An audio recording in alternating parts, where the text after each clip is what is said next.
Another thing which the Bible calls abomination is the shedding of innocent blood. Does the harlot shed innocent blood of those who don't agree with her? Absolutely.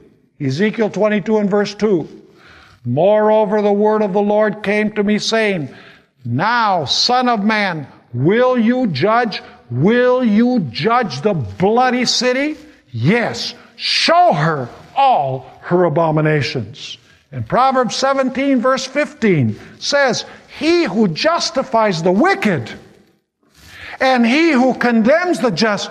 So any church that in its history has condemned the just and justified the wicked, what is this?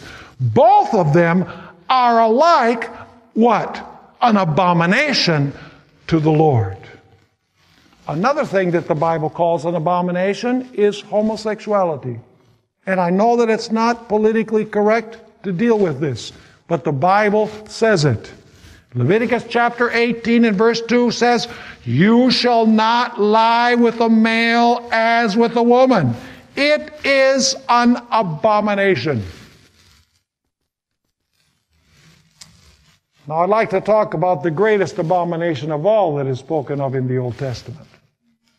The greatest abomination that the Bible describes, the greatest description of the wine, the fermented wine, is worshiping the sun. Notice Ezekiel chapter 8 and verses 16 and 17. As I mentioned in our last lecture, God shows Ezekiel an abomination, and Ezekiel says, Wow, that's pretty bad, Lord.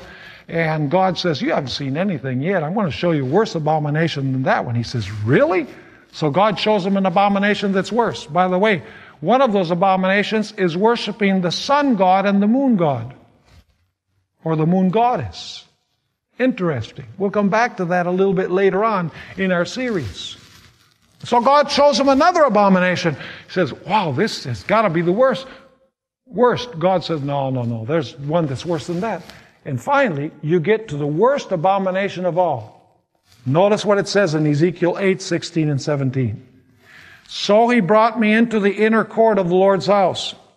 And there at the door of the temple of the Lord, between the porch and the altar, were about 25 men. These are the leaders, by the way, the religious leaders. About 25 men with their backs toward the temple of the Lord and their faces toward the east, and they were worshiping the sun toward the east. And he said to me, Have you seen this, O Son of Man? Is it a trivial thing to the house of Judah to commit the abominations? Notice that sun worship is called abomination. Commit the abominations which they commit here. For they have filled the land with violence. Then they have returned to provoke me to anger. Indeed, they put the branch to their nose. In other words, they flaunt themselves and say, God, what are you going to do about it? Sun worship.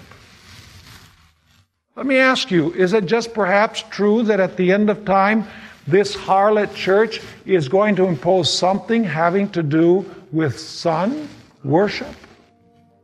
You say, well, I don't know any church in the world that practices sun worship.